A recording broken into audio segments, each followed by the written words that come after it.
တော်တို့ကလွတ်လပ်ပြီးတရားမျှတတဲ့ရွေးကောက်ပွဲဖြစ်မယ်လို့အမှတ်ခံထားတယ်ဟောတမရလို့တာဟောနာမည်ပြတ်မခံပြီးခဲ့တဲ့2020ရွေးကောက်ပွဲမှာအကြီးကျယ်နာမည်ပြတ်ခဲ့တယ်တော်တော်ဆိုးဆိုးဝါးဝါးကိုဖြစ်ခဲ့တာရုပ်ပြဆင်းပြက်ကိုနိုင်ငံမှာလည်းအချက်တကွဲဖြစ်ခဲ့တယ်ဟို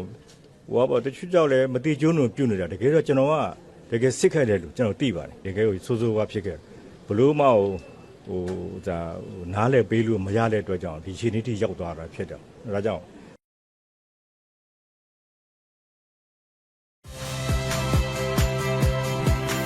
Saya Tifa Solesa.